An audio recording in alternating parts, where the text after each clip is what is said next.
Apa aku salah lihat? Apa dia baru saja dari ruangan ibu? Assalamualaikum sahabat 1000 kisah nyata. Bayangkan, seorang gadis miskin dari desa datang ke kota hanya untuk bekerja sebagai pembantu di rumah besar seorang CEO. Ia tidak menyangka, niatnya yang sederhana itu justru menyeretnya pada rahasia lantai 3, tempat ibunda sang CEO terbaring koma selama setahun. Hingga pada suatu malam, gadis desa itu diam-diam nekat melakukan sesuatu yang dilarang. Dan dari situlah, keajaiban yang tak pernah diduga mulai terjadi. Sahabat semuanya, sebelum kita mulai cerita ini, mari tuliskan di kolom komentar, dari mana saja sahabat menonton kisah ini. Semoga yang subscribe channel ini, kami doakan dimudahkan segala urusannya, dilapangkan rezekinya, disehatkan badannya, dan dikabulkan segala hajat dunia akhirat oleh Allah Subhanahu wa Ta'ala. Amin. Sekarang mari kita mulai ceritanya. Pagi itu matahari baru saja naik. Jalanan kota masih ramai oleh pekerja yang berangkat. Sebuah angkot berhenti di depan rumah megah yang dipagari besi hitam tinggi. Dari dalamnya turun seorang gadis desa. Tubuhnya kecil, wajah sederhana, namun matanya menyimpan semangat. Dialah Tias Ayu, 24 tahun. Gadis desa yang merantau jauh hanya demi bisa membantu keluarganya. Roknya sederhana sebatas betis. Kaos longgar sudah agak pudar warnanya, dan rambutnya dikuncir ke belakang seadanya. Langkahnya pelan saat melewati halaman rumah besar itu. Batu pijakan tertata rapi. Kanan kirinya penuh bunga anggrek dan mawar. Pintu rumah menjulang tinggi, seakan menelan siapapun yang masuk. Hatinya gugup, tapi ia mencoba menenangkan diri dengan menarik napas panjang. Bismillah, gumamnya lirih. Begitu ia mengetuk pintu kayu besar itu, seorang perempuan elegan berusia 40 tahun keluar menyambutnya. Berkacamata tipis, sikapnya tegas tapi ramah. Aku Nadine, sekretaris keluarga ini. Kau Tias, kan? Iya, Bu. Nadine mengangguk. Mari, aku akan jelaskan tugasmu. Ingat, rumah ini punya aturan. Begitu pintu ditutup, Tias terpaku. Interior rumah itu seperti hotel bintang 5. Lantai marmer putih memantulkan bayangan lampu kristal yang bergelantungan. Di dinding ada lukisan besar pegunungan dan sawah, terasa seperti dunia asing yang hanya pernah ia lihat di televisi. Nadine berjalan, menjelaskan dengan nada datar. Setiap pekerja punya jadwal. Kau akan membantu di dapur dan ruang makan. Kau juga akan kebagian tugas di pantry. Ada satu hal penting. Jangan pernah naik ke lantai 3. Di sana ada kamar yang tidak boleh diganggu. Itu tempat khusus. Tia spontan bertanya, "Kenapa, Bu?" Nadine menoleh sebentar, lalu kembali melangkah. Di sana ada nyonya rumah. Ibunya Pak Adrian. Beliau sakit koma. Sudah setahun. Hanya perawat dan dokter yang boleh masuk. Jangan coba-coba melanggar. Tias tercekat. Jadi, selama ini pemilik rumah, seorang CEO muda yang terkenal itu, menyimpan ibunya yang koma di dalam rumah sendiri. Bukan di rumah sakit, melainkan di ruang khusus di lantai 3. Itu membuat bulu kuduk Tias sedikit berdiri. Perjalanan mereka berlanjut. Tias ditunjukkan ruang makan dengan meja panjang dari kayu jati, dapur bersih dengan perlengkapan modern, serta ruang belakang tempat para pekerja biasa berkumpul. Semua tampak mewah, tapi sunyi. Suasana rumah besar itu seperti kehilangan denyutnya. Di sela-sela penjelasan, Tia sempat melihat sosok lelaki tinggi dari kejauhan. Dari balik pintu kaca balkon, ia mengenakan kemeja putih, berdiri mematung dengan wajah kosong. Nadine melirik sebentar, lalu berbisik. Itu Pak Adrian. Sejak ibunya sakit, beliau jarang tersenyum. Seketika hati Tias terasa berat.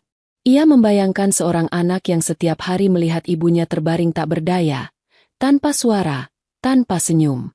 Hatinya bergetar, meski ia berusaha menepis. Ia hanya pembantu, tak sepantasnya memikirkan hal yang bukan urusannya. Hari itu Tias mulai bekerja. Ia belajar menyiapkan teh, mengatur taplak meja, menyapu debu di ruang tamu. Ia bekerja cepat, karena sejak awal ia tahu, satu kesalahan bisa membuatnya dipulangkan. Tapi di sela kesibukannya, ia memperhatikan satu hal. Semua orang di rumah itu sopan, namun wajah mereka menyimpan kesedihan. Sore menjelang, hujan turun deras. Dari jendela pantry, Tias melihat Adrian lagi, masih di balkon. Kali ini ia duduk di kursi, kepalanya tertunduk, seakan menahan sesuatu. Tias buru-buru mengalihkan pandangan, tapi bayangan itu melekat di kepalanya. Malam tiba. Para pekerja berkumpul di ruang makan belakang, menikmati nasi sederhana. Obrolan pun mengalir. Salah satu dari mereka, seorang perempuan tua bernama Sumi, berbisik pelan. "Kau tahu, Ti, ibu Pak Adrian itu orang paling baik. Kalau ada yang sakit, selalu diberi obat. Kalau lebaran, kami semua dikasih bingkisan. Rasanya rumah ini mati sejak beliau koma. Semua orang kehilangan cahaya." Kata-kata itu membuat Tias termenung sepanjang malam. Ia berbaring di ranjang kecil di kamar pekerja, menatap atap kayu. Di dalam tasnya, terselip botol kecil bekas obat herbal yang dulu sering dipakai neneknya. Ramuan itu pernah menolong banyak orang di desa. Entah mengapa malam itu bayangan botol kecil itu terus menghantui pikirannya. Suara hujan semakin deras di luar. Tias menggenggam erat botol itu di tangannya. Sebuah bisikan di hatinya muncul. Bagaimana kalau obat ini bisa membantu ibu Pak Adrian? Ia segera menepis pikiran itu. Tidak, aku dilarang masuk ke sana. Tapi semakin ia mencoba tidur, semakin jelas wajah wanita sakit yang tak pernah ia lihat itu hadir di kepalanya. Di luar kamar, suara langkah pelan terdengar. Tias bangkit, mengintip lewat celah pintu. Sosok Adrian melintas di lorong, berjalan menuju tangga lantai 3 dengan bahu lelah. Di tangannya ada segelas air. Langkahnya berat.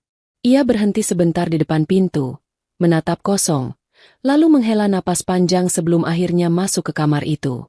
Pintu tertutup perlahan. Sunyi kembali menyelimuti. Tias duduk kembali di ranjangnya, menggenggam botol kecil itu semakin erat. Ia tahu ada sesuatu di dalam dirinya yang mulai goyah.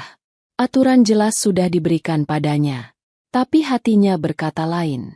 Malam itu, untuk pertama kali sejak datang, Tias merasa ia tidak hanya seorang pembantu. Ia merasa seperti seseorang yang ditarik oleh takdir menuju sesuatu yang lebih besar. Sesuatu yang belum bisa ia mengerti. Hari kedua Tias dimulai lebih cepat dari biasanya.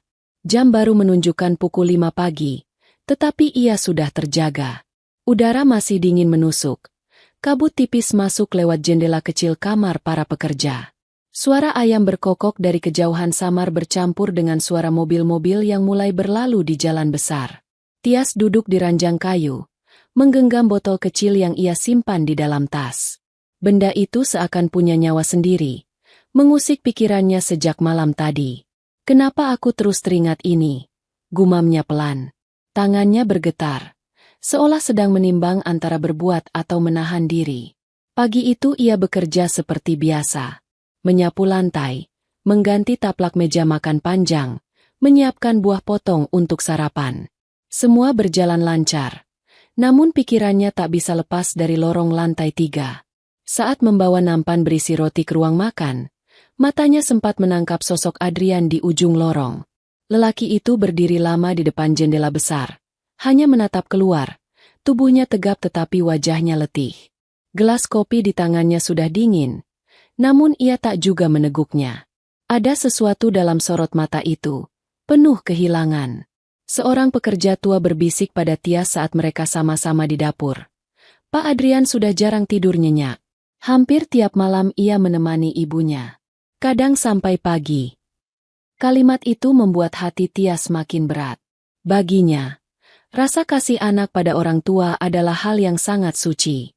Ia sendiri meninggalkan ibunya di desa demi bisa bekerja di kota. Ingatan tentang ibunya yang sederhana, yang selalu menenun sarung di beranda rumah, datang begitu jelas. Bagaimana kalau ia yang harus melihat ibunya koma setahun lamanya? Tias menutup mulut, menahan napas agar tak jatuh air mata. Siang menjelang, hujan turun deras. Di sela tugas, Tias berjalan melewati lorong samping. Dari sanalah ia melihat sesuatu yang membuat langkahnya terhenti. Pintu menuju tangga lantai 3 terbuka sedikit. Dari celah itu terdengar suara mesin medis, suara dengung halus yang teratur. Aroma antiseptik menusuk hidungnya, bercampur dengan bau khas rumah sakit. Tubuh Tias merinding. Pintu itu cepat-cepat ditutup oleh seorang perawat yang baru keluar membawa catatan medis. Tak sadar ada Tias yang melihat. Malam hari, ketika semua pekerja sudah kembali ke kamar masing-masing, Tias duduk sendiri di ranjang. Lampu kecil menyala redup. Botol obat herbal itu ia letakkan di telapak tangan. Cairan bening kehijauan di dalamnya berkilau terkena cahaya lampu. Obat itu adalah warisan dari neneknya. Konon, ramuan ini sudah turun-temurun digunakan untuk orang sakit keras. Neneknya sering berkata, air dari bumi, akar dari tanah, dan doa yang tulus, bisa menyentuh bagian tubuh yang tak tersentuh obat mahal. Tias menggigit bibir. Hatinya berperang. Kalau ramuan ini bisa membantu, tapi kalau gagal? Kalau aku ketahuan, aku bisa diusir. Tapi bayangan wajah Adrian kembali muncul. Lelaki itu termenung di balkon, matanya kosong, pundaknya jatuh. Dan bayangan seorang ibu yang koma setahun lamanya, terbaring tanpa bisa bicara. Detik itu juga tekadnya tumbuh. Tias berdiri. Langkahnya ringan namun jantungnya berdetak sangat keras. Ia mengambil kain tipis untuk menyamarkan suaranya saat berjalan di lantai. Koridor sunyi, hanya lampu dinding yang menyala temaram. Jam menunjukkan pukul 11 malam. Ia tiba di depan pintu kayu besar menuju lantai 3. Tangannya dingin, keringat membasahi telapak. Perlahan ia dorong pintu itu, berusaha tidak menimbulkan suara. Tangga spiral menuju lantai atas seolah memanggilnya. Suara mesin medis terdengar semakin jelas. Sesampainya di depan kamar utama lantai 3, Tias berdiri terpaku. Pintu itu dijaga alat kunci elektronik, namun sudah terbuka sedikit karena mungkin baru saja perawat keluar. Dengan hati-hati ia menyelinap masuk. Ruangan itu luas, terang benderang. Di tengahnya ada ranjang modern dengan rel samping, penuh kabel, monitor, dan selang infus. Seorang wanita berusia sekitar 60-an terbaring di sana. Wajahnya tenang, seperti orang tidur panjang. Rambutnya sebagian sudah beruban, kulitnya pucat, bibirnya kering. Di sisi ranjang, alat-alat canggih berdengung pelan. Tias berdiri di dekat ranjang. Kakinya gemetar. Ia membuka botol kecil itu, mencelupkan ujung sendok teh yang ia bawa, lalu perlahan meneteskan cairan herbal itu di sudut bibir wanita tersebut. Cairan itu jatuh, menyentuh bibir kering, lalu mengalir masuk. Hatinya bergetar hebat. Ya Allah, jika ramuan ini benar-benar baik, tolonglah beliau. Bisiknya lirih. Tak ada reaksi. Hanya mesin medis yang tetap berdetak pelan. Tias menunggu sejenak, lalu buru-buru menutup botolnya kembali. Ia merasa sangat takut. Dengan cepat ia keluar dari ruangan, menutup pintu perlahan. Saat ia menuruni tangga, tiba-tiba langkah kaki terdengar dari arah koridor.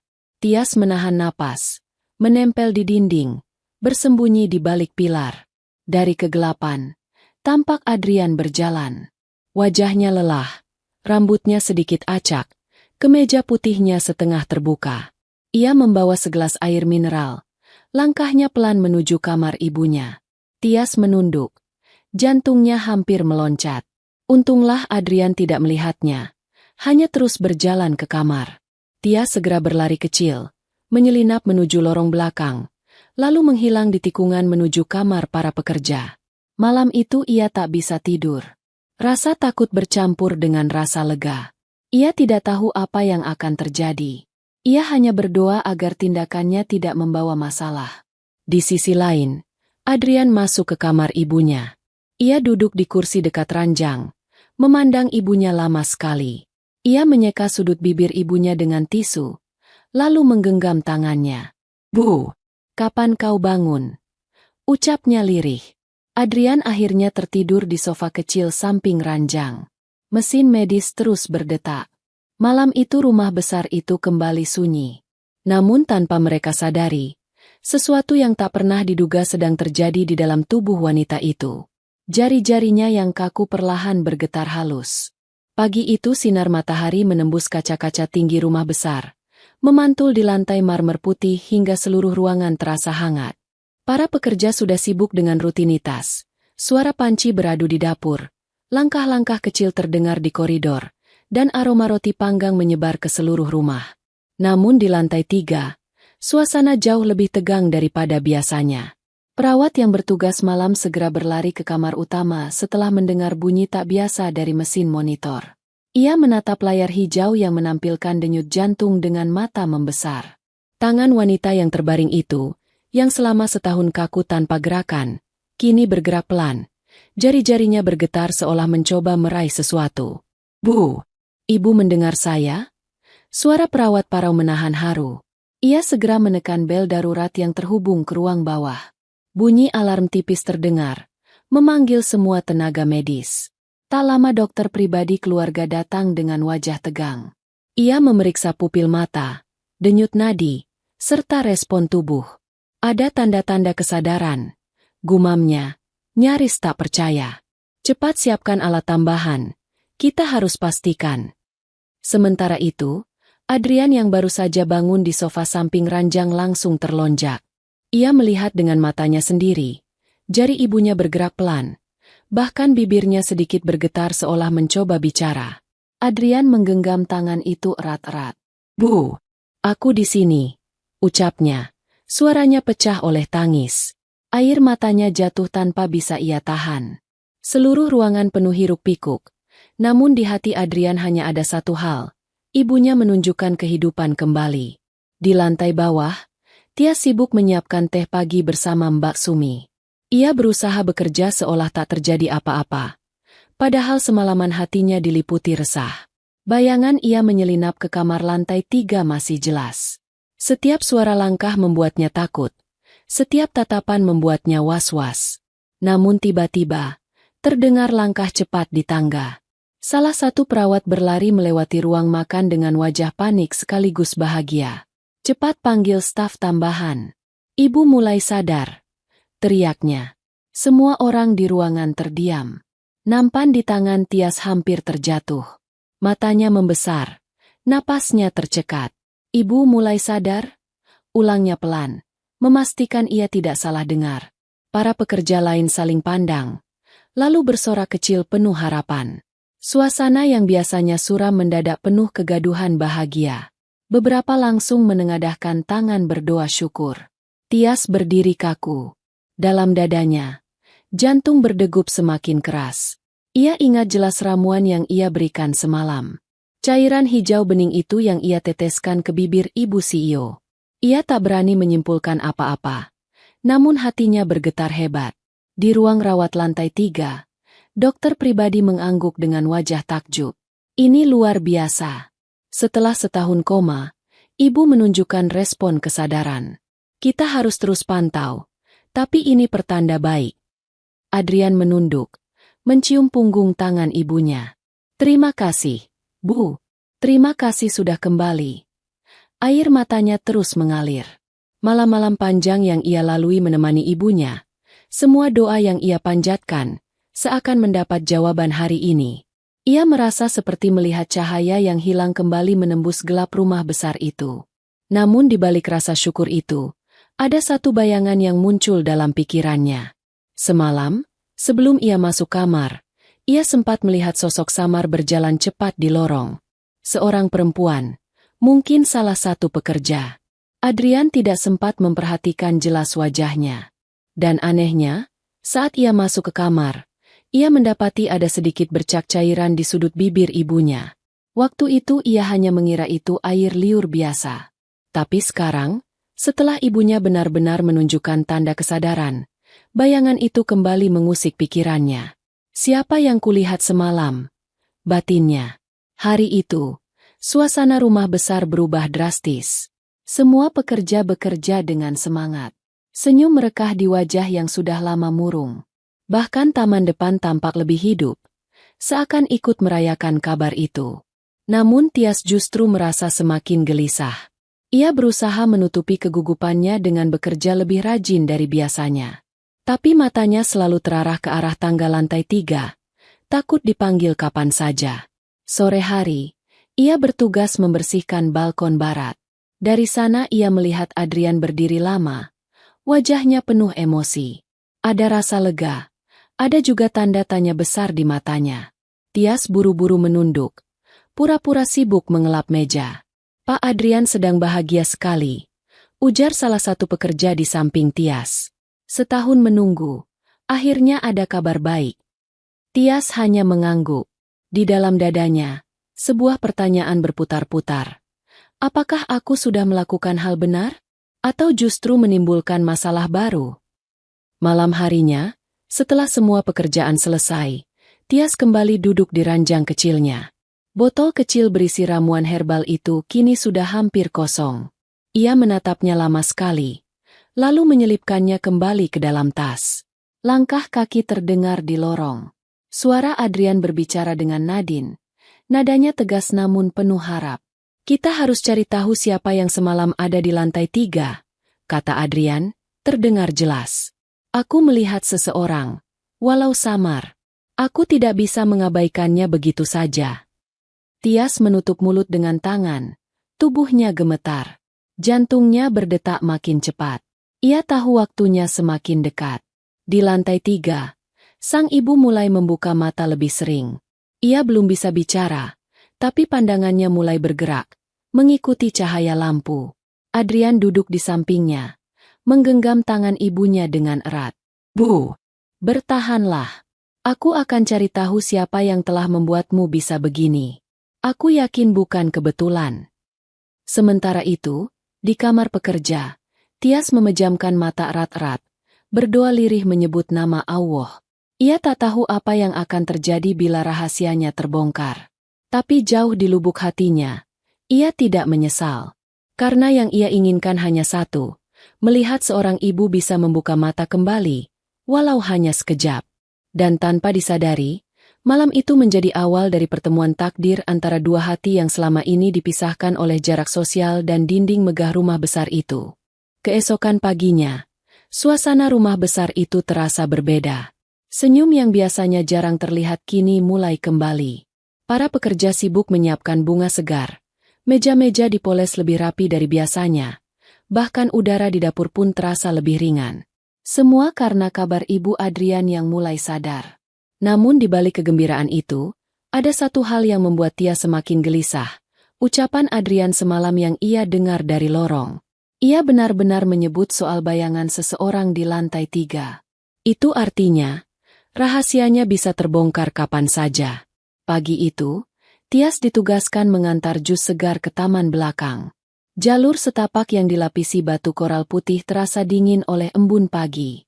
Dari kejauhan, ia melihat Adrian duduk di kursi taman, mengenakan kemeja biru muda dengan lengan digulung.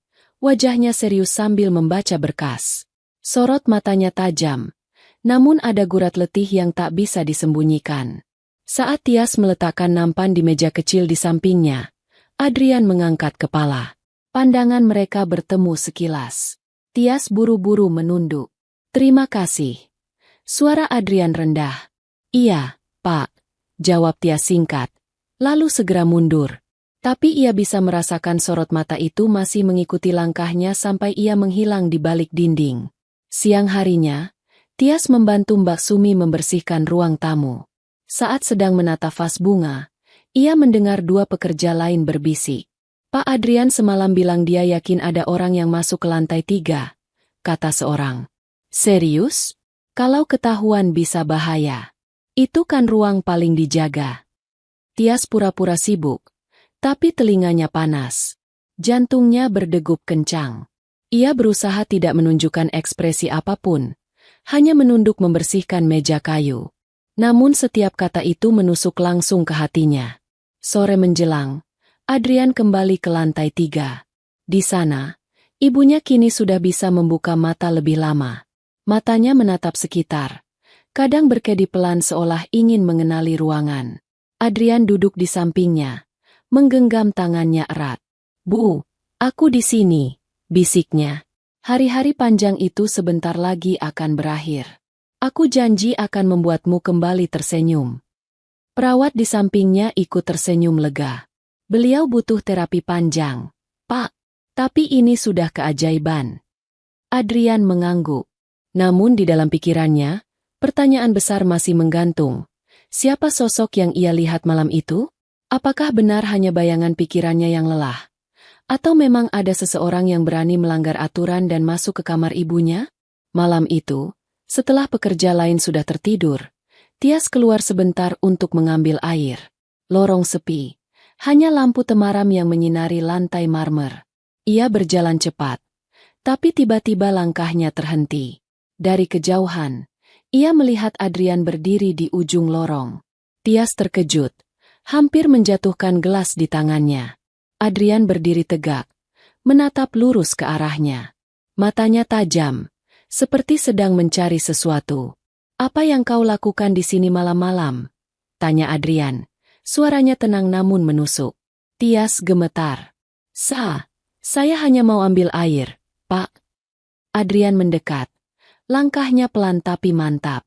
"Kau kerja dengan baik.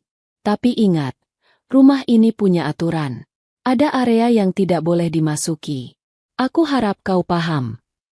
"Iya, Pak," jawab Tias cepat, menunduk dalam-dalam. Adrian menatapnya lama sebelum akhirnya berbalik pergi. Tias berdiri kaku. Tubuhnya lemas seakan seluruh rahasianya hampir terbuka. Kembali ke kamar. Tias tak bisa tidur. Botol kecil berisi sisa ramuan herbal itu ia keluarkan lagi. Hanya tinggal sedikit cairan di dalamnya. Ia menatapnya lama sekali. Matanya berkaca-kaca. Apakah ini yang membuat ibu beliau sadar? Bisiknya pada diri sendiri.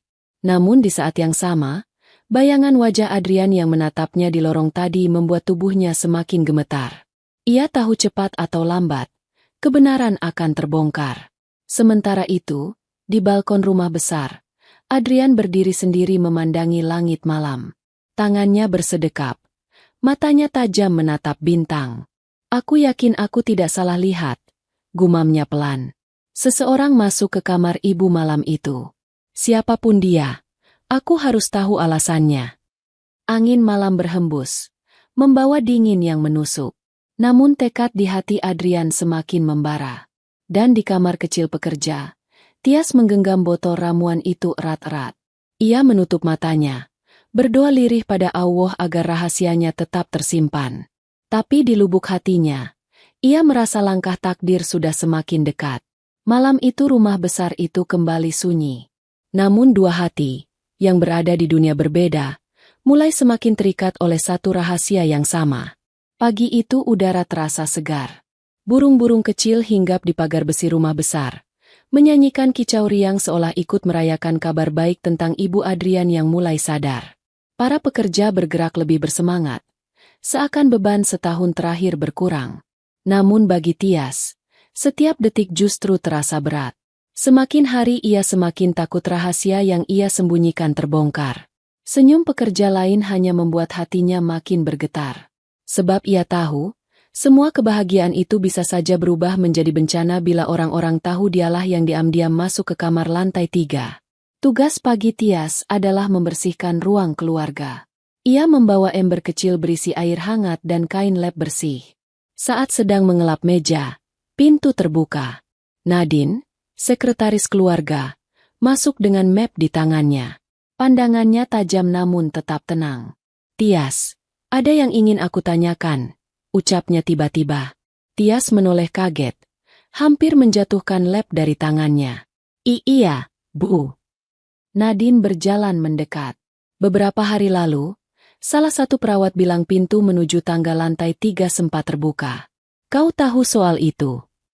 Darah Tias rasa berhenti mengalir. Wajahnya pucat, namun ia berusaha tetap tenang. Saya tidak tahu, Bu. Mungkin ada pekerja lain." Nadine menatapnya lama, seakan mencoba membaca isi hatinya. "Baiklah, kalau kau melihat hal aneh, segera lapor padaku. Rumah ini menyimpan banyak hal penting. Jangan sampai ada yang bertindak sembarangan." "Iya, Bu," jawab Tias lirih. Nadine lalu berlalu, meninggalkan Tias yang lututnya lemas. Kain lap di tangannya basah, menetes ke lantai tanpa ia sadari. Ia segera jongkok, pura-pura membersihkan lantai, padahal ia sedang menahan tubuhnya agar tidak jatuh. Siang harinya, Adrian mengadakan rapat singkat dengan beberapa pekerja senior. Tias tidak ikut, tapi dari jarak jauh ia mendengar sebagian percakapan. "Aku yakin ada seseorang malam itu," suara Adrian tegas. "Aku tidak bermaksud mencari kesalahan, tapi aku harus tahu siapa. Karena setelah malam itu, ibu menunjukkan tanda sadar." Beberapa pekerja saling pandang, lalu mengangguk pelan. Tidak ada yang berani menolak perintah sang majikan. Tias yang mendengar dari balik dinding, tubuhnya semakin gemetar. Ia tahu Adrian sedang semakin dekat menemukan dirinya. Sore menjelang, Tias mendapat tugas membawa bunga segar ke ruang ibunda Adrian. Ia ragu, tapi Mbak Sumi menegaskan. "Hanya taruh di meja dekat pintu. Jangan terlalu dekat dengan ranjang, perawat yang akan menata. Cepat kembali setelah selesai." Dengan langkah hati-hati, Tias menaiki tangga menuju lantai 3. Jantungnya berdegup kencang. Saat pintu terbuka, aroma antiseptik langsung menusuk hidung. Suara mesin medis berdengung pelan. Di ranjang, Ibu Adrian terbaring dengan mata setengah terbuka. Pandangannya bergerak lambat. Tias berdiri terpaku. Baru kali ini ia bisa melihat wajah wanita itu dari dekat dengan jelas. Ada kelembutan yang terpancar, meski tubuhnya masih lemah. Dengan hati bergetar, Tias menunduk dalam-dalam. "Semoga Allah memberi ibu kekuatan," bisiknya sangat lirih. Saat ia hendak berbalik, sebuah suara membuatnya hampir menjatuhkan vas. "Kau pernah ke sini sebelumnya, bukan?" Tias menoleh cepat. Adrian berdiri di ambang pintu, menatapnya dengan mata tajam. Vas hampir terlepas dari tangan Tias. Untung ia sigap menaruhnya di meja. Tubuhnya kaku, wajahnya pucat. "Ah, saya hanya menaruh bunga, Pak." Adrian melangkah mendekat. Suaranya tenang tapi dalam. "Aku tidak bicara tentang hari ini. Aku bicara tentang malam itu. Aku melihat seseorang di lorong. Dan aku menemukan sesuatu di bibir ibu yang tidak biasanya ada." Tias menunduk. Kakinya gemetar. Lidahnya keluh. Tidak mampu menjawab. "Aku tidak ingin memarahi," lanjut Adrian. "Aku hanya ingin tahu kebenarannya. Apa yang kau lakukan malam itu di ruangan ini?" Air mata Tias menetes. Ia menutup wajahnya dengan kedua tangan. Saya hanya ingin menolong, Pak. Saya tidak tahan melihat ibu Anda koma begitu lama. Saya beri sedikit ramuan dari desa. Ramuan nenek saya. Saya mohon jangan usir saya." Adrian terdiam. Dadanya bergetar hebat. Kata-kata itu menghantam pikirannya. Jadi benar, ada seseorang yang memberi sesuatu pada ibunya. Dan orang itu adalah gadis sederhana yang berdiri gemetar di hadapannya. Ia mendekat, menatap Tias lebih dekat. "Ramuan desa," ulangnya lirih. Tias mengangguk sambil terisak. "Ya, Pak, itu obat tradisional. Saya tahu saya salah melanggar aturan, tapi niat saya hanya ingin mencoba membantu." Hening panjang memenuhi ruangan. Hanya suara mesin medis yang terdengar, berdetak pelan. Adrian memandang ibunya, lalu kembali menatap Tias. Di matanya kini ada sesuatu yang berbeda, bukan sekadar kecurigaan, tapi juga rasa ingin tahu yang dalam. "Kalau memang benar ramuanmu yang membuat ibu menunjukkan tanda sadar." Adrian berhenti sejenak, menarik napas panjang. "Maka aku berhutang budi padamu." Tias terisak makin keras. "Saya tidak minta apa-apa, Pak. Saya hanya takut dipecat." Adrian menggeleng pelan. "Tidak, aku tidak akan mengusirmu. Tapi mulai hari ini, kau harus jujur padaku. Apapun ramuan itu, aku ingin tahu. Dan kau harus tetap di sini, menjaga ibu bersamaku." Tias menutup mulut, terkejut tak percaya dengan kata-kata itu. Hatinya bergetar hebat, campuran antara lega, takut, dan haru. Di balik semua kemegahan rumah besar itu, rahasia yang ia simpan kini akhirnya mulai terbongkar. Dan dari detik itu, takdir Tias dan Adrian resmi terikat oleh satu peristiwa yang tak lagi bisa dipisahkan. Malam itu, Setelah kejadian di lantai 3, Tias tidak bisa tidur sama sekali. Ia duduk di ranjang kecilnya, memeluk lutut. Matanya masih sembab karena menangis. Kata-kata Adrian terus terngiang di telinganya. Kalau memang benar ramuanmu yang membuat ibu sadar, aku berhutang budi padamu. Kau harus tetap di sini, menjaga ibu bersamaku. Tias menggenggam botol kecil yang tersisa setengah. Ia tahu ramuan itu tak akan bertahan lama. Neneknya selalu bilang, ramuan itu harus segar, dibuat dari akar, daun, dan tetesan air bambu yang hanya ada di desa. Jika habis, ia tak akan bisa membuatnya lagi di kota ini.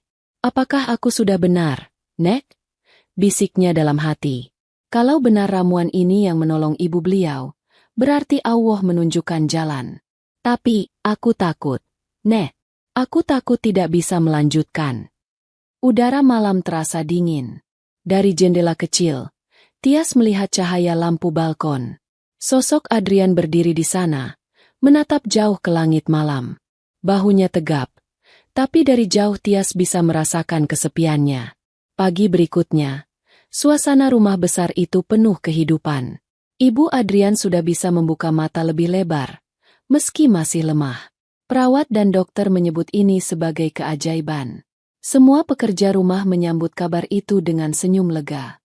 Namun hari itu, sesuatu yang tak pernah dibayangkan Tias terjadi. Adrian memanggilnya ke ruang kerja di lantai 2. Ruangan itu besar, penuh rak buku, dengan meja kayu jati yang tertata rapi. Saat Tias masuk, Adrian duduk di balik meja.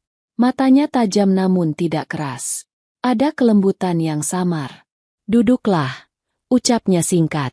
Tias duduk di kursi depan meja, tubuhnya tegang. Ia menunduk, tangannya saling menggenggam erat di pangkuan. Aku sudah memikirkan semalam, kata Adrian. Kalau bukan karena ramuanmu, ibu mungkin tidak akan menunjukkan tanda-tanda sadar. Aku tidak bisa mengabaikan itu. Jadi aku ingin membalas kebaikanmu. Tias buru-buru menggeleng. Pak, saya tidak perlu balasan apapun. Saya hanya... Adrian memotong dengan suara tegas. Dengar dulu. Aku tahu kau bekerja keras di sini. Aku tahu keluargamu di desa butuh banyak. Jadi, mulai bulan depan, aku akan menyekolahkan adikmu. Aku juga akan memberikan modal usaha untuk orang tuamu. Tias tersentak, menatap Adrian dengan mata membelalak. Apa benar, Pak? Adrian mengangguk mantap. Aku tidak main-main. Kau sudah melakukan sesuatu yang tidak bisa dilakukan oleh 100 dokter. Aku tidak akan tinggal diam. Air mata Tias langsung jatuh. Ia menutup wajah dengan kedua tangannya. Bahunya bergetar. Terima kasih, Pak. Saya tidak tahu harus berkata apa. Adrian berdiri, berjalan mendekat. Ia menepuk bahu Tias pelan. Jangan menangis. Yang aku minta hanya satu. Rawatlah ibu bersama kami. Temani dia di taman. Bantu dia belajar berjalan lagi. Aku percaya, ketulusanmu lebih besar daripada 1000 aturan di rumah ini. Tias menunduk. Hatinya penuh haru. Ia tidak pernah membayangkan. Niatnya yang sederhana hanya untuk menolong, kini dibalas dengan sesuatu yang begitu besar. Hari-hari berikutnya berubah drastis. Tias tidak lagi hanya seorang pembantu yang menyapu dan membersihkan. Ia kini sering menemani ibu Adrian di kursi roda, mendorongnya keluar ke taman yang penuh bunga. Kadang mereka duduk di bawah pohon flamboyan, menikmati angin sore. Meski belum bisa bicara lancar, ibu Adrian selalu menatap Tias dengan tatapan hangat, seolah mengenali ketulusan di wajahnya. Setiap kali Tias membantu memegang tangannya, senyum samar muncul di bibir wanita itu. Para pekerja lain mulai memperhatikan kedekatan mereka. Lihat, Nyonya tampak lebih ceria kalau bersama Tias, bisik salah satu pelayan. Seperti menemukan putrinya sendiri. Tias hanya tersenyum kecil, meski hatinya bergetar. Ia merasa semakin terikat dengan keluarga itu. Suatu sore, Adrian datang ke taman. Ia berdiri beberapa langkah di belakang, memperhatikan Tias yang sedang duduk di bangku, mendorong pelan kursi roda ibunya ke arah cahaya matahari senja. Angin meniup lembut rambut Tias yang terurai dari kuncir. Rok sederhananya berkibar pelan. Adrian menatap lama. Ada sesuatu dalam diri gadis desa itu yang sulit ia jelaskan. Ketulusan yang jarang ia temui, bahkan di kalangan orang kaya. Bukan hanya karena ramuan itu, tapi karena hatinya yang bersih. Ibu lebih tenang kalau bersamanya, gumam Adrian dalam hati. Apa mungkin dia adalah jawaban dari doa-doaku? Saat Tias menoleh, mereka saling bertatapan. Adrian hanya tersenyum tipis, lalu mendekat. Terima kasih sudah menemaninya. Tias menunduk, pipinya memerah. Saya senang bisa membantu, Pak. Adrian duduk di bangku sebelah, memandang ibunya yang menatap langit. Dulu ibu sering duduk di sini. Dia suka bilang, matahari senja selalu mengingatkan pada awal yang baru. Aku tak pernah mengerti maksudnya. Tapi sekarang, mungkin aku mulai mengerti. Tias terdiam. Kata-kata itu menancap dalam hatinya.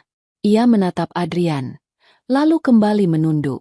Malam itu, Tias kembali ke kamar kecilnya. Ia menatap botol ramuan yang kini tinggal sedikit. Ia tahu suatu saat Adrian pasti akan menanyakan lebih banyak soal ramuan itu. Tapi yang membuatnya bingung adalah hatinya sendiri. Ia mulai merasakan sesuatu yang berbeda setiap kali melihat Adrian. Bukan sekadar rasa hormat kepada majikan, tapi sesuatu yang lebih dalam, sesuatu yang membuat jantungnya berdetak lebih cepat. Ia memeluk botol itu erat-erat, lalu berdoa lirih. Ya Allah, jangan biarkan aku salah langkah. Aku hanya ingin menolong. Tapi kenapa hatiku jadi begini? Dan di balkon lantai atas, Adrian berdiri memandang bintang. Tangannya bersedekap, matanya tajam. Ia memikirkan satu hal. Siapa sebenarnya gadis desa ini, yang datang hanya untuk jadi pembantu, tapi perlahan mengubah segalanya di rumah ini, bahkan hatiku. Hari-hari berikutnya berjalan dengan ritme yang berbeda. Rumah besar yang dulu sunyi seperti kuburan kini perlahan kembali bernyawa. Senyum para pekerja mulai sering terlihat.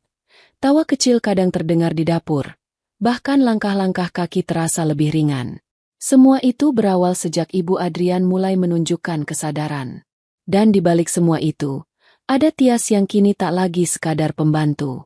Sejak kejujurannya terbongkar, Adrian justru mempercayakan lebih banyak hal kepadanya. Ia tidak hanya menyapu atau mencuci piring, melainkan juga menemani Ibu Adrian yang masih dalam masa pemulihan. Pagi itu, matahari menembus jendela kaca besar di taman belakang. Embun masih menempel di dedaunan. Aroma bunga mawar bercampur dengan tanah yang basah oleh sisa hujan semalam. Tias mendorong kursi roda Ibu Adrian pelan-pelan ke arah bangku taman. Ibu, mari kita hirup udara segar, katanya dengan lembut. Wanita itu belum bisa menjawab dengan kata-kata. Namun matanya berkedip pelan, bibirnya bergerak samar, seolah memberi isyarat setuju. Tias tersenyum, lalu duduk di bangku samping, membacakan buku cerita sederhana yang ia temukan di perpustakaan rumah. Adrian yang baru saja keluar dari balkon lantai 2, memperhatikan pemandangan itu dari jauh. Senyum tipis muncul di bibirnya. Ada rasa hangat yang menyelinap ke dalam hatinya. Ia melihat ibunya, yang selama setahun koma, kini bisa menatap matahari lagi ditemani seorang gadis desa yang sederhana. Di ruang makan pekerja, percakapan pun berubah. Tias memang berbeda, kata salah satu pelayan muda. Nyonya seolah lebih segar kalau bersamanya. Benar, mungkin Allah memang kirim dia ke sini, sahut yang lain. Tias hanya tersenyum malu saat mendengarnya. Ia tak pernah ingin menonjol, apalagi dipuji. Yang ia lakukan hanya mengikuti kata hatinya, tulus membantu. Namun jauh di dalam hatinya, ia tahu perasaan itu bukan hanya sekadar kewajiban pekerjaan. Ia merasa terhubung dengan Ibu Adrian seperti seorang anak pada ibunya sendiri. Suatu sore, Adrian pulang lebih cepat dari kantor.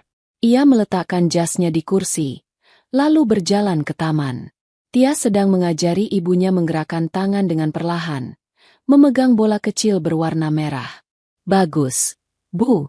Coba tekan perlahan, kata Tias. Sabar dan penuh kelembutan. Ibu Adrian berusaha. Jari-jarinya gemetar. Bola itu nyaris jatuh. Tias sigap menahannya. Lalu tersenyum. Tidak apa-apa, kita coba lagi besok. Adrian berdiri beberapa langkah di belakang, memperhatikan semuanya. Hatinya bergetar. Ia sudah membayar dokter dan perawat terbaik, membeli alat-alat medis tercanggih, tetapi yang membuat ibunya tersenyum kembali justru kehadiran seorang gadis desa sederhana. Bagaimana mungkin aku tidak kagum? Gumamnya dalam hati. Ia mendekat. Terima kasih, Tias. Ucapnya singkat. Tias menoleh. Wajahnya memerah. Saya hanya melakukan yang saya bisa, Pak. Adrian menatapnya lama. Bukan hanya bisa. Kau tulus. Dan itu yang tidak bisa dibeli. Kalimat itu membuat pipi Tias semakin panas. Ia menunduk. Tak berani menatap mata Adrian yang begitu dalam. Malam hari, Tias kembali ke kamarnya. Ia duduk di ranjang, menatap botol ramuan yang kini hanya tersisa beberapa tetes. Ia tahu waktunya hampir habis. Ia bingung apakah harus memberitahu Adrian atau menyimpannya saja. Dalam diam, ia teringat wajah ibunya di desa, yang selalu berdoa agar anak-anaknya bisa hidup lebih baik. Tias meneteskan air mata. Bu, kalau ibu lihat sekarang, mungkin ibu tidak percaya. Anakmu yang dulu hanya membantu di dapur desa, kini dipercaya merawat ibu seorang CEO besar. Ia lalu berdoa lirih, menyebut nama Allah, meminta kekuatan agar tetap tulus dan tidak terbawa oleh rasa takut. Sementara itu, di ruang kerja lantai 2, Adrian duduk di kursi, menatap foto ibunya yang tersenyum dalam bingkai perak. Tangannya meraba foto itu, matanya berkaca-kaca. Ibu gadis itu berbeda. Aku tahu kau pun merasakannya. Entah mengapa aku merasa dia diutus untuk kita. Ia terdiam lama, kemudian menutup mata, menghela napas panjang. Ada ketenangan yang belum pernah ia rasakan sejak setahun lalu. Keesokan paginya, saat sarapan keluarga, Adrian mengambil keputusan mengejutkan. Ia berdiri di depan para pekerja yang berkumpul. Aku ingin memberi pengumuman, katanya lantang. Semua terdiam, menatapnya. Keluargaku berhutang pada seseorang di rumah ini. Karena keberaniannya, ibuku bisa kembali membuka mata. Dan aku ingin semua tahu siapa orang itu. Jantung Tias langsung meloncat. Tangannya gemetar. Ia tahu siapa yang dimaksud. Adrian melanjutkan. Orang itu adalah Tias Ayu. Semua pekerja langsung berbisik, sebagian terkejut, sebagian tersenyum bangga. Tias menunduk dalam-dalam. Wajahnya merah padam.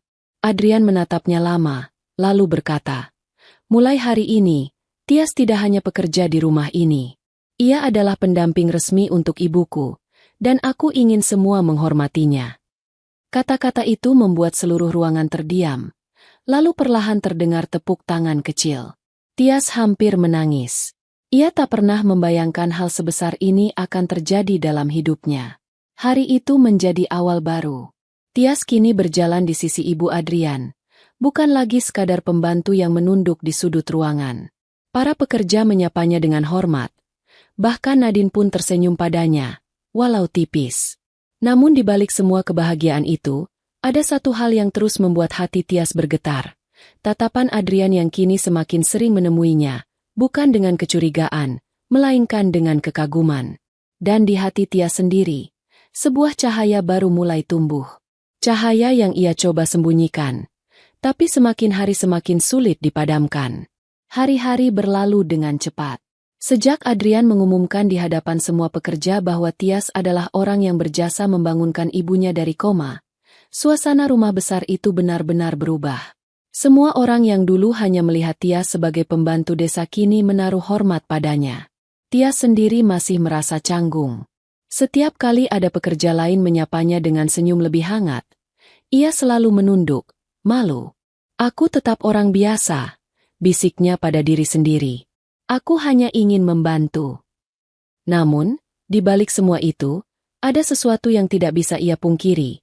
Hubungannya dengan Adrian perlahan semakin dekat. Pagi itu, udara di taman belakang terasa segar. Matahari menyinari bunga flamboyan yang mulai bersemi. Tias mendorong kursi roda ibu Adrian dengan lembut.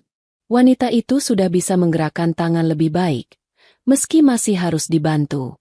Pelan-pelannya, Bu, kata Tias dengan suara lembut. Mata Ibu Adrian menatapnya penuh kasih. Bibirnya berusaha melengkungkan senyum. Walau belum bisa berbicara, tatapan itu sudah cukup membuat hati Tias terasa hangat. Ia merasa benar-benar diterima, seolah menjadi bagian dari keluarga itu. Tak lama kemudian, Adrian datang. Ia mengenakan kemeja putih sederhana, tanpa jas, berbeda dari biasanya. Di tangannya ada buku catatan. Aku baru selesai rapat daring. Aku ingin ikut menemani ibu. Ia duduk di bangku taman, menatap ibunya dengan tatapan penuh kasih. Lalu, perlahan ia mengalihkan pandangan ke Tias. Kau membuat ibu terlihat lebih ceria, katanya. Tias menunduk, pipinya memerah. Saya hanya berusaha tulus, Pak. Justru itu yang berharga, balas Adrian singkat. Siang hari, di dapur, beberapa pekerja membicarakan Tias. Kau lihat bagaimana Pak Adrian menatap Tias, bisik salah satu pelayan. Seperti berbeda dari biasanya. Ya, ada sesuatu di matanya. Tias yang kebetulan mendengar dari pintu langsung panik. Ia buru-buru pergi sebelum percakapan itu berlanjut.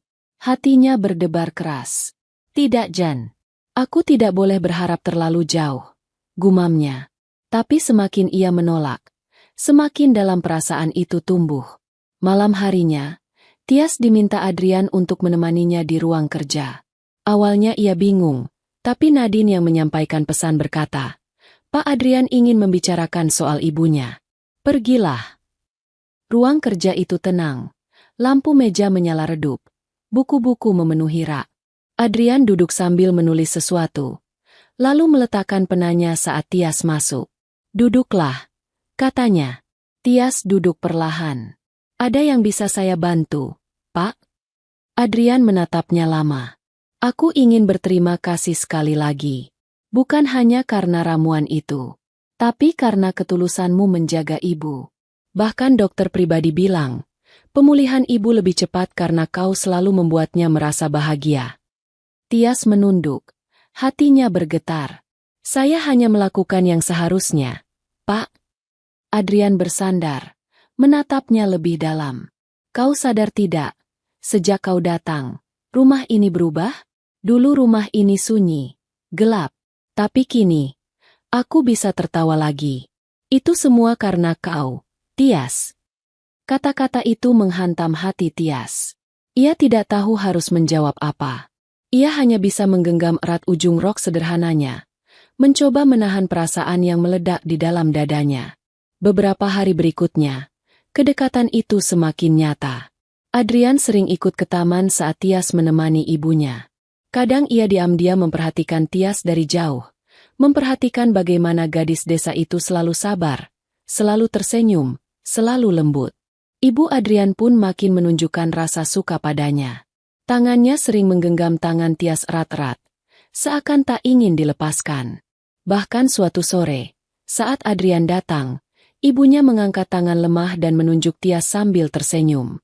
Adrian terdiam lama melihat itu. Ia mengerti maksud ibunya.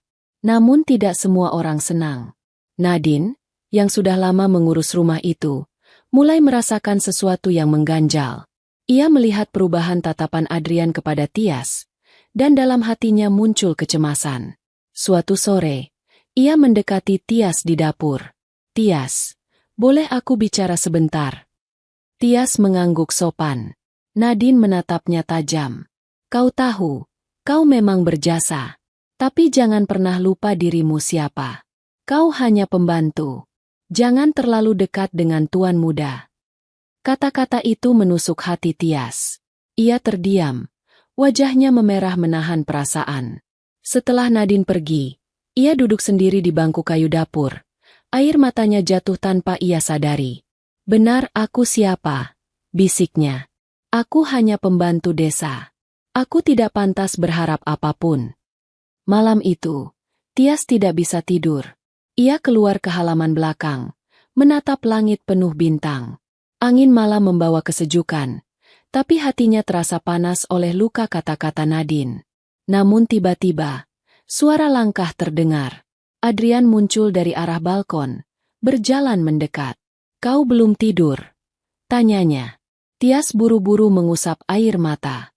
Saya hanya ingin udara segar, Pak. Adrian menatapnya lama. Ada yang mengganggumu? Tias menggeleng, meski hatinya ingin berteriak. Adrian menarik napas, lalu berkata pelan. Kalau ada yang membuatmu sedih, katakan padaku. Karena aku tidak ingin ada air mata di rumah ini lagi. Terutama darimu. Tias tercekat. Air matanya kembali mengalir. Kali ini bukan karena luka, tapi karena kehangatan kata-kata itu. Dan di bawah langit malam, tanpa mereka sadari, benih cinta mulai tumbuh semakin kuat, diam-diam, tapi pasti. Sejak malam itu, Tias semakin sering merasa jiwanya terombang-ambing. Di satu sisi ia bahagia, karena Adrian semakin memperlakukannya dengan penuh hormat dan kehangatan. Namun di sisi lain, kata-kata Nadine beberapa hari lalu terus menghantui. Kau hanya pembantu. Jangan terlalu dekat dengan tuan muda. Kata-kata itu berputar seperti gema di kepalanya. Setiap kali ia melihat Adrian menatapnya lebih lama dari biasanya, hatinya hangat, tetapi kemudian ia segera menunduk, merasa tidak pantas. Pagi itu, seperti biasa, Tias mendorong kursi roda ibu Adrian ke taman. Burung-burung kecil berterbangan. Bunga flamboyan bergoyang tertiup angin. Tias duduk di samping ibu, membacakan doa-doa pendek sambil tersenyum. Ibu Adrian menatapnya dengan mata berkaca-kaca. Walau belum mampu berbicara jelas, tangan wanitanya menggenggam erat jemari Tias. Seakan ia sedang berkata, "Tetaplah di sini. Aku membutuhkanmu." Di kejauhan, Adrian memperhatikan dari teras. Senyum kecil muncul di bibirnya, senyum yang sudah lama hilang. Ia melangkah perlahan mendekat. Tias. Sapanya. Tias segera berdiri, menunduk. Iya, Pak. Terima kasih sudah menjaga ibu. Aku tak tahu bagaimana keadaan rumah ini tanpa kehadiranmu. Pipi Tias memerah. Ia hanya bisa menjawab lirih. Saya senang bisa membantu. Namun tidak semua berjalan mulus. Siang harinya, Nadine kembali mendekati Adrian di ruang kerja. Pak, ucapnya dengan nada serius. Saya ingin bicara jujur. Sejak Tias datang, memang benar Nyonya terlihat lebih baik. Tapi, apakah Bapak tidak berpikir jauh ke depan? Dia hanyalah pembantu dari desa. Bagaimana mungkin ia bisa ada di sisi Bapak selamanya? Adrian mengangkat wajah, matanya tajam. Nadine, kau sudah lama bekerja denganku. Aku hargai itu. Tapi ingat, yang membuat ibu pulih bukan dokter atau perawat, melainkan doa dan keberanian seorang gadis sederhana. Jangan remehkan ketulusan. Nadine terdiam, wajahnya memucat. Ia tak menyangka Adrian akan membela Tias sedalam itu. Sore hari, hujan turun deras. Tias sedang menjemur pakaian di ruang belakang ketika Adrian tiba-tiba datang. Tubuhnya basah kuyup. Ia baru pulang dari kantor setelah menembus hujan tanpa payung. Tias, di mana ibu? Tanyanya cepat. Di kamar. Pak, baru saja selesai terapi. Sekarang beristirahat. Adrian menghela napas lega. Ia lalu menatap Tias yang sedang sibuk mengangkat jemuran agar tidak terkena cipratan air. Rok Tias sedikit basah. Rambutnya menempel di pipi. Ada kesederhanaan di sana. Namun juga kecantikan yang tulus. Tanpa sadar, Adrian mendekat, mengambil beberapa jemuran dari tangan Tias. Pak, tidak usah, biar saya saja. Ucap Tias gugup. Tidak apa, aku ingin membantu. Mereka berdiri bersebelahan, menjemur pakaian di tengah bau tanah basah. Keheningan itu membuat jantung Tias berdebar kencang. Malamnya, Tias duduk di ranjangnya, merenung. Kenapa aku membiarkan hatiku berdebar setiap kali melihatnya? Bukankah Nadine benar? Aku hanya pembantu. Mana mungkin seorang seperti aku bisa berdiri di sisinya? Ia menangis lirih, menutup wajah dengan kedua tangannya. Namun, pada saat yang sama, di kamar lantai 2, Adrian berdiri di depan jendela. Ia menatap hujan yang masih menetes dari atap, sambil bergumam. Kenapa aku tak bisa berhenti memikirkan gadis itu? Senyumnya, Ketulusannya seakan Allah mengirimnya untukku dan ibu. Keesokan harinya, Adrian membawa kabar mengejutkan.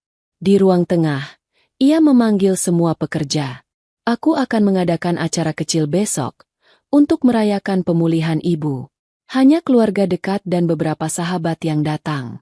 Aku ingin semuanya berjalan baik. Semua pekerja mengangguk, menerima instruksi masing-masing. Tias mendapat tugas mendampingi Ibu Adrian sepanjang acara. Namun hatinya bergejolak.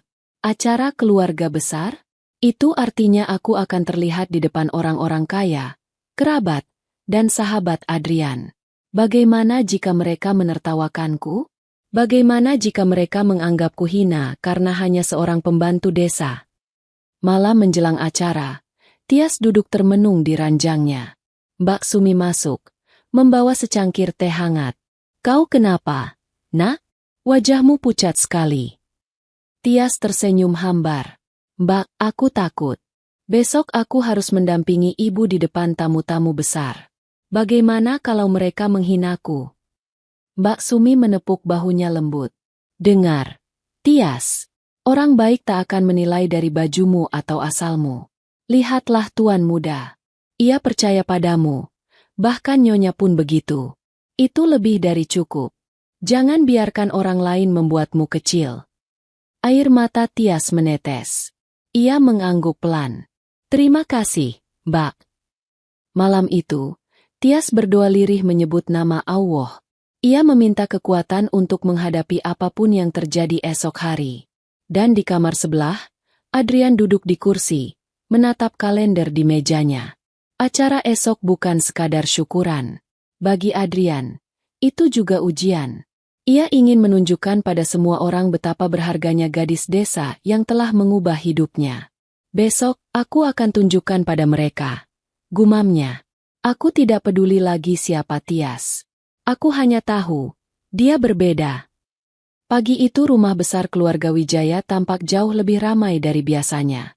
Para pekerja sibuk sejak subuh, menata meja-meja panjang di ruang utama, menyusun kursi, serta menggantung hiasan bunga segar di setiap sudut. Aroma masakan dari dapur bercampur dengan wangi bunga melati yang dipasang di vas-vas besar. Semua bergerak cepat, seakan rumah yang dulu sunyi telah hidup kembali. Tias berdiri di depan cermin kecil di kamarnya. Ia mengenakan rok batik sederhana dan blus putih polos yang dipinjamkan Mbak Sumi. Rambutnya ia ikat rapi, wajahnya tanpa riasan berlebihan. Hatinya berdebar kencang. Apakah aku pantas berdiri di samping ibu di hadapan para tamu kaya nanti? Batinnya penuh cemas. Ia teringat kata-kata Nadine beberapa hari lalu, yang menyuruhnya sadar diri. Namun ia juga teringat senyum ibu Adrian yang selalu menggenggam tangannya erat, serta suara lembut Adrian yang berkata, "Kau membuat ibu lebih bahagia." Tias menarik napas panjang. Ya Allah, berikan aku keberanian. Menjelang siang, tamu-tamu mulai berdatangan. Mobil-mobil mewah berjejer di halaman. Sopir-sopir berdiri rapi di sisi kendaraan.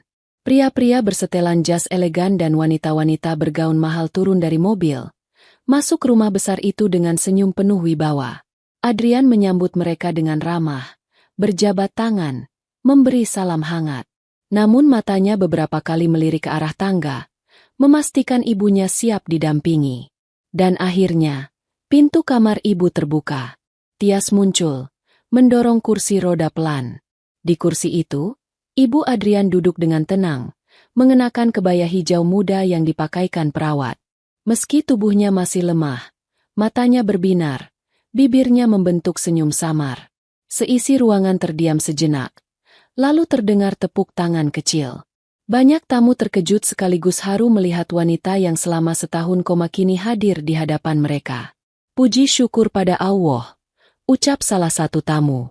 Kami tak percaya beliau sudah sadar. Adrian menunduk penuh syukur. Ia lalu menatap Tias yang mendorong kursi roda di samping ibunya. Pandangan itu penuh makna, seakan ingin berkata di depan semua orang. Lihatlah, inilah orang yang membuat keajaiban itu terjadi. Namun tidak semua tamu memandang dengan ramah. Beberapa wanita kaya berbisik-bisik sambil menatap Tias dari ujung rambut hingga ujung kaki. Siapa gadis desa itu? Salah satunya berbisik.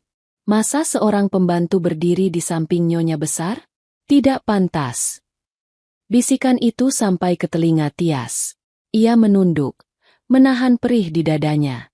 Tangannya sedikit gemetar saat menggenggam pegangan kursi roda. Namun Ibu Adrian tiba-tiba mengulurkan tangan lemah dan menggenggam tangan Tias erat-erat. Tatapan matanya jelas, seakan ingin berkata, "Jangan takut, aku ada bersamamu." Air mata Tias hampir jatuh. Ia menunduk, mencium tangan Ibu Adrian dengan penuh hormat. Acara syukuran berjalan hangat. Doa dipanjatkan, kata-kata syukur terucap, dan banyak tamu memberi ucapan selamat kepada Adrian. Namun di sela itu, Adrian berdiri di depan semua orang, mengangkat suara. "Ada satu hal yang harus kalian tahu," katanya lantang. "Pemulihan ibu bukan hanya karena obat-obatan atau alat canggih. Ada seseorang yang berjasa besar di balik ini semua." Semua tamu menoleh, penasaran. Adrian melanjutkan. "Namanya Tias Ayu. Gadis sederhana dari desa, yang datang hanya untuk menjadi pembantu. Namun karena ketulusan dan keberaniannya, hari ini kita bisa melihat ibu duduk kembali bersama kita." Ruangan mendadak hening. Beberapa tamu saling pandang, sebagian terkejut, sebagian lain terdiam tidak percaya. Nadine yang berdiri di sudut ruangan menunduk dalam, wajahnya kaku. Adrian menoleh ke arah Tias, lalu mengulurkan tangan, mengajaknya maju. "Tias, kemarilah." Tias terpaku, tubuhnya gemetar. Semua mata kini tertuju padanya. Dengan langkah pelan, ia maju ke depan. Air matanya sudah menetes di pipi, namun ia berusaha tersenyum. "Terima kasih," ucapnya lirih. Adrian menatapnya dalam-dalam, lalu berkata lantang di hadapan semua orang. "Mulai hari ini, Tias bukan lagi sekadar pekerja di rumah ini. Ia adalah orang yang keluarga Wijaya hormati dan percayai." Beberapa tamu bertepuk tangan, beberapa masih terdiam bingung. Namun satu hal jelas, Adrian telah menegaskan posisinya. Ia tidak peduli pandangan orang lain. Ia ingin semua tahu betapa berharganya Tias. Setelah acara selesai, para pekerja mendekati Tias, menyalaminya dengan senyum bangga. Mbak Sumi memeluknya erat, berbisik, "Kau pantas mendapat semua ini, Nak. Jangan pernah merasa kecil lagi." Tias menangis di pelukan itu. Malamnya, ketika semua tamu sudah pulang dan rumah kembali tenang, Adrian menghampiri Tias di taman belakang. Lampu-lampu taman berkelip lembut. Angin malam bertiup pelan. "Kau sudah melakukan hal yang luar biasa hari ini," kata Adrian. Tias menunduk. Suaranya gemetar. "Pak, saya tidak pantas dipuji. Saya hanya seorang pembantu." Adrian mendekat, menatap matanya lekat-lekat. "Berhentilah berkata begitu. Kau jauh lebih dari itu. Kau membuat ibuku kembali hidup. Kau membuat rumah ini kembali bernyawa. Dan kau membuatku percaya lagi pada harapan." Jantung Tias berdegup kencang. Air matanya kembali jatuh. Kali ini bukan karena takut, tapi karena haru yang begitu dalam. Adrian menghela napas panjang, lalu berkata lirih, "Tias, mungkin aku tak bisa lagi menahan perasaan ini. Aku ingin kau tetap ada di sisiku. Bukan hanya untuk ibu, tapi juga untukku." Tias terperangah, tubuhnya kaku. Kata-kata itu seperti petir yang menyambar jantungnya. "Pak." Suaranya tercekat, bibirnya bergetar. Adrian menatapnya penuh kesungguhan. "Aku ingin kau jadi bagian dari hidupku." Dan malam itu, di bawah langit yang penuh bintang, benih cinta yang dulu tumbuh diam-diam kini mulai tumbuh terang. Sejak malam itu di taman, hati Tias tidak pernah sama lagi. Kata-kata Adrian terngiang di telinganya. "Aku ingin kau jadi bagian dari hidupku." Setiap kali ia mengingat tatapan mata itu, dadanya bergetar, campuran bahagia dan takut sekaligus. Ia sering bertanya pada dirinya sendiri, apakah ini mimpi? Mana mungkin seorang gadis desa sepertiku mendapat perhatian dari seorang CEO sebesar Adrian Wijaya? Namun setiap kali ia mencoba menepis, kenyataan justru semakin jelas. Perasaan itu nyata. Keesokan paginya, Tias kembali mendorong kursi roda Ibu Adrian ke taman. Wanita itu tampak lebih segar. Senyumnya semakin sering muncul. Bahkan saat melihat Adrian keluar dari pintu balkon, matanya berbinar. Ia lalu menunjuk Tias dengan tangannya yang masih lemah. Lalu menatap putranya dengan senyum penuh arti. Adrian yang melihat itu hanya bisa tersenyum. Ia mengerti maksud ibunya. Restu diam-diam. Tias, kata Adrian sambil berjalan mendekat. Ibu ingin kau duduk di sampingnya. Tias terkejut. Saya di sini saja, Pak. Tolong, duduklah. Kau sudah seperti putri bagi ibu. Akhirnya Tias menurut. Ia duduk di bangku taman. Sementara Ibu Adrian menggenggam tangannya erat-erat. Dalam genggaman itu, Tias merasakan kekuatan yang berbeda. Seakan wanita itu sedang menyampaikan pesan tanpa kata. Aku percaya padamu. Jangan tinggalkan kami. Namun, tidak semua orang bisa menerima hal itu dengan lapang dada. Nadine, yang sudah lama mengurus rumah itu, semakin merasa resah. Ia melihat perubahan Adrian. Ia melihat kedekatan Tias dengan Ibu Adrian, dan hatinya panas. Suatu siang, Nadine memanggil Tias ke dapur belakang. Suaranya datar, tapi tajam. Tias, jangan salah mengerti. Tuan muda memang menghargaimu, tapi jangan pernah berpikir kau bisa lebih dari itu. Kau hanya pembantu. Dunia kita berbeda. Kata-kata itu membuat wajah Tias memucat. Ia hanya menunduk, tidak mampu menjawab. Setelah Nadine pergi, ia menutup wajah dengan kedua tangannya. Air matanya jatuh tanpa bisa ia tahan. Malamnya, saat Adrian selesai dari ruang kerja, ia melihat Tias duduk sendirian di teras belakang, menatap kosong ke arah kebun gelap. Ia berjalan mendekat, duduk di sampingnya. Kau menangis? Tanyanya pelan. Tias cepat-cepat menggeleng, menyeka pipinya. Tidak, Pak. Saya hanya lelah. Adrian menghela napas. Aku tahu Nadine bicara sesuatu padamu. Jangan hiraukan. Dunia ini memang kejam, tapi aku tidak akan membiarkanmu diremehkan. Tias menunduk.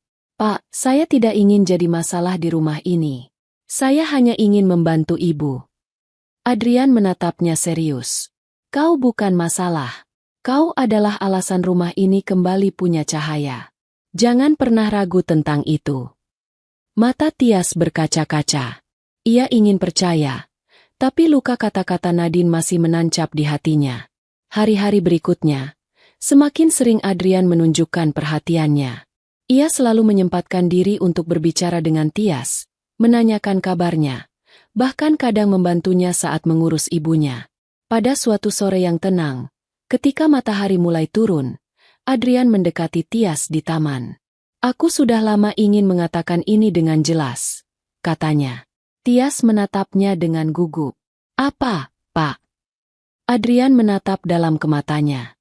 Aku mencintaimu, Tias. Aku tidak peduli asalmu. Aku tidak peduli apa kata orang. Yang aku tahu, aku butuh kau di sisiku. Air mata Tias langsung jatuh. Ia menutup mulutnya dengan tangan. Tubuhnya gemetar. Pak, jangan bercanda. Saya hanya... Adrian memotong dengan suara tegas. Kau bukan hanya pembantu. Kau adalah penyelamat ibuku. Penyelamat hatiku. Aku sungguh-sungguh. Tias menangis. Hatinya berperang hebat. Sebagian dirinya ingin meraih perasaan itu. Tapi sebagian lain takut pada dunia yang berbeda di antara mereka. Izinkan aku membuktikan, Tias, lanjut Adrian. Aku akan pastikan dunia tahu betapa berharganya kau. Di kejauhan, Ibu Adrian yang duduk di kursi roda hanya bisa tersenyum melihat keduanya. Meski tidak bisa bicara, matanya penuh restu. Dan malam itu, di bawah langit yang mulai gelap, dua hati akhirnya saling membuka. Namun mereka tidak tahu, ujian sesungguhnya baru saja dimulai. Hari-hari setelah perasaan itu terungkap menjadi masa yang penuh harapan sekaligus kecemasan bagi Tias. Ia merasa bahagia setiap kali bersama Adrian, tapi dalam hatinya selalu ada bayangan gelap. Bagaimana bila orang-orang menolak hubungannya? Bagaimana bila dunia yang berbeda di antara mereka menghancurkan segalanya? Namun semua ketakutan itu sedikit demi sedikit terhapus setiap kali ia berada di sisi Ibu Adrian. Wanita itu semakin pulih. Tangannya lebih kuat, senyumnya lebih jelas. Setiap kali Tias datang mendampinginya, ia selalu menggenggam erat, seakan tak ingin dilepaskan. Suatu sore, di taman belakang, Ibu Adrian menggerakkan tangannya dengan susah payah, lalu menunjuk ke arah Tias dan Adrian yang duduk bersebelahan. Bibirnya bergetar, suara samar keluar. "Kau jagalah dia." Suara itu lemah, namun cukup untuk membuat Adrian dan Tias terperanjat. Adrian segera menunduk, mencium tangan ibunya. "Iya, Bu. Aku akan menjaganya." Air mata Tias jatuh tanpa bisa ditahan. Ia meraih tangan Ibu Adrian, menunduk penuh hormat. "Terima kasih, Bu. Terima kasih." Itu adalah restu yang paling berharga. Restu seorang ibu, yang tak lagi butuh kata panjang, hanya satu kalimat sederhana yang mampu meruntuhkan semua keraguan. Namun restu itu tidak membuat jalan mereka mulus. Malamnya, ketika semua pekerja sudah tidur, Nadine mendatangi Adrian di ruang kerja. Wajahnya serius, matanya penuh keraguan. "Pak Adrian, maafkan saya, tapi saya harus bicara." Semua orang sudah mulai berbisik. Mereka bilang Bapak terlalu dekat dengan seorang pembantu. Bagaimana dengan nama besar keluarga? Bagaimana dengan pandangan dunia bisnis? Adrian berdiri, menatap Nadine dengan tegas. "Aku sudah tidak peduli dengan omongan orang. Aku hanya peduli pada kebahagiaan ibu dan hatiku sendiri." Dan keduanya menunjuk pada Tias. Nadine menunduk. Air matanya jatuh. Ia sudah lama setia pada keluarga ini, tapi tak pernah mendapat tempat di hati Adrian. Kini ia sadar, posisinya sudah tergantikan oleh seorang gadis desa sederhana. Esoknya, Adrian memanggil semua pekerja ke ruang utama. Suaranya lantang, wajahnya serius. "Aku tahu banyak bisikan beredar. Aku tahu ada yang meremehkan Tias. Tapi dengar baik-baik, mulai hari ini, siapapun yang merendahkannya berarti merendahkan keluarga ini. Ia sudah menjadi bagian dari kami." Semua pekerja menunduk hormat. Tidak ada lagi bisikan yang terdengar setelah hari itu. Tias berdiri di sudut ruangan. Air matanya jatuh, dadanya penuh syukur. Ia tak pernah menyangka akan mendapat perlindungan sebesar itu. Dan di hatinya, ia tahu, rasa cintanya pada Adrian bukan lagi rahasia yang bisa ia sembunyikan. Waktu berlalu beberapa minggu. Pemulihan Ibu Adrian semakin baik. Ia sudah bisa berdiri dengan bantuan tongkat, meski perlahan. Setiap hari, Tias selalu setia mendampinginya, memegang tangannya, mendengarkan kisah masa mudanya. Hubungan mereka semakin erat, seperti ibu dan anak. Adrian sering memperhatikan dari jauh. Hatinya bergetar setiap kali melihat ibunya tertawa lagi bersama Tias. Ia tahu, keputusan hatinya sudah bulat. Suatu sore yang indah, Adrian mengajak Tias ke taman depan. Matahari senja memandikan halaman dengan cahaya keemasan. Angin berhembus pelan membawa wangi bunga. Tias mengenakan rok sederhana warna krem. Rambutnya dikuncir rapi. "Pak, ada apa memanggil saya ke sini?" tanyanya pelan. Adrian tersenyum, lalu menghela napas. "Tias, kau tahu hidupku berubah sejak kau datang. Kau bukan hanya menyelamatkan ibu, tapi juga menyelamatkanku dari kesepian. Aku tak ingin lagi menjalani hari-hari tanpamu." Tias menunduk. Wajahnya memerah. "Pak, saya hanya gadis desa. Saya takut orang-orang tidak menerima." Adrian mendekat, menatapnya dalam. "Biarlah dunia bicara apapun. Yang penting bagiku hanya satu. Aku mencintaimu. Dan aku ingin kau menjadi istriku." Mata Tias membesar. Air matanya langsung mengalir. "Pak, jangan main-main." "Aku tidak main-main, Tias." Adrian berlutut di hadapannya, tanpa cincin mahal, hanya dengan hati yang tulus. "Maukah kau menikah denganku?" Tangisan Tias pecah. Ia menutup mulutnya dengan tangan, tubuhnya gemetar hebat. Lalu perlahan, ia mengangguk. Iya, aku mau." Adrian berdiri, meraih tangannya erat-erat. Di balkon atas, Ibu Adrian menyaksikan dengan senyum haru. Tangannya bergetar memberi restu. Para pekerja yang melihat dari kejauhan ikut meneteskan air mata bahagia. Hari itu, rumah besar keluarga Wijaya dipenuhi cahaya baru. Seorang gadis desa yang awalnya hanya datang untuk jadi pembantu, kini dipinang menjadi bagian dari keluarga besar itu. Tias menatap langit senja dengan air mata haru. Ya Allah, terima kasih. Jalan MU sungguh di luar dugaan. Dan Adrian menggenggam tangannya lebih erat, berbisik. Mulai hari ini, kau bukan lagi pembantu. Kau adalah istriku, bagian dari hidupku, dan cahaya di rumah ini.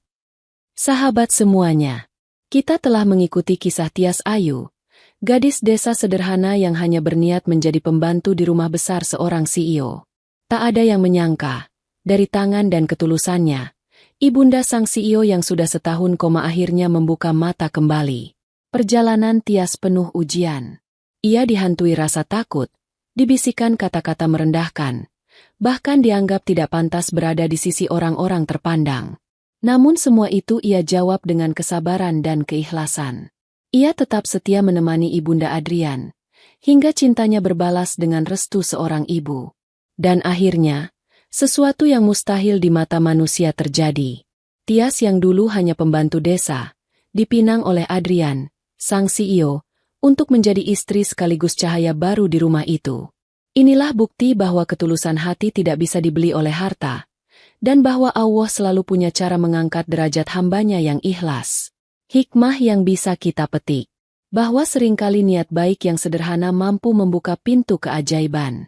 Jangan pernah meremehkan diri sendiri, karena ketika hati tulus, Allah bisa mengubah takdir dengan cara yang luar biasa. Semoga kisah ini menjadi pelajaran bagi kita semua untuk selalu menghormati, menyayangi, dan tidak meremehkan siapapun, sekecil apapun perannya. Karena siapa tahu, justru dari merekalah pertolongan datang. Terima kasih sudah mengikuti cerita ini sampai selesai. Jika sahabat merasa kisah ini menyentuh hati, jangan lupa tinggalkan komentar, like, dan bagikan kisah ini agar lebih banyak yang mendapatkan hikmah. Wassalamualaikum warahmatullahi wabarakatuh.